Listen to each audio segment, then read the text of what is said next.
भगवान का नाम भगवान से भी बड़ा है। वह कल्पतरु के समान है। संसार की वस्तुएं केवल इच्छा करने से नहीं मिलती हैं, लेकिन भगवान केवल इच्छा करने से, चाहने से मिल जाते हैं। इसलिए कहा गया है कि ये सांसारिक पूजा से मानसिक पूजा का महत्व अधिक है। तुम कर्म क्या कर रहे हो, उससे भी ज़्यादा महत्वपूर्ण है कि तुम्हारा सोच कहाँ लगा हुआ है। दो साथी नौकरी करने निकले। एक की नौकरी लग गई, एक वेश्या के यहाँ सारंगी बजाने के लिए, और दूसरे का नौकरी मिल गया मंदिर में पूजा करने के लिए। लेकिन जो पूजा करता था वह अपने आप को रात दिन कोसता था कि मैं कहाँ घंटी बजा रहा हूँ, हमारा साथी कितना आनंद लेता होगा। और दूसरा जो वेश्या के यहाँ सारंगी बजाता था वह अपने को कोसता था कि मैं कहाँ यहाँ नरक में पड़ गया हूँ, हमारा साथी कितना भगवान का भक्ति और आरती करता होगा, कितना आनंद आता होगा, मैं यहाँ झुठमुठ के नरक में पड़ा हुआ हूँ। जब दोनों मरे तो मंदिर वाला नरक जाता है और वेश्या के यहाँ रहने वाला स्वर्ग जाता है।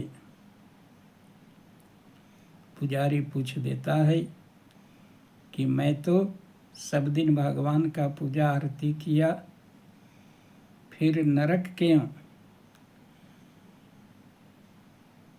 यमराज कहते हैं कि तुम शरीर से मंदिर में था, लेकिन तुम्हारा मन वेश्यालय में था, और वह तुम्हारा साथी शरीर से वेश्या के यहाँ था, लेकिन मन उसका मंदिर के आरती पूजा में लगा रहता था कि मैं तो नरक में पड़ा हुआ हूँ। वह कितना भाग्यशाली है कि भगवान की आरती पूजा में लगा हुआ है। तो शरीर से तुम भले मंदिर में थे, लेकिन मन तुम्हारा वेश्या के यहाँ रमा हुआ था। उसके आनंद को सोच सोच करके तुम दुखी हो रहे थे, और वह वेश्या के यहाँ रहने के बाद भी मंदिर के भक्ति पूजा को सोच करके दुखी हो रहा था। इसलिए तुम शरीर से कहाँ हो, वह उतना महत्वपूर्ण नहीं है कि तुम्हारा सोच कहाँ है। इसलिए कहा गया है, अंत में जहाँ तुम्हारी सोच मति लगी रहेगी, वैसा ही तुम्हारी गति होगी। इसलिए श्रीमद् भागवत में जड़ भरत राजपाट परिवार सबको त्याग करके अंत में एक हिरण के मोह में फंस गए, और उसी कारण जो है जड़ भरत को हिरण के मोह के कारण अंत में हिरण स्मरण आया, और उनको जो है हिरण के जोनी में जाना पड़ा। इसलिए हमेशा सबसे बड़ा धन राम नाम धन है। यह संसारिक धन हमेशा छूट रहा है।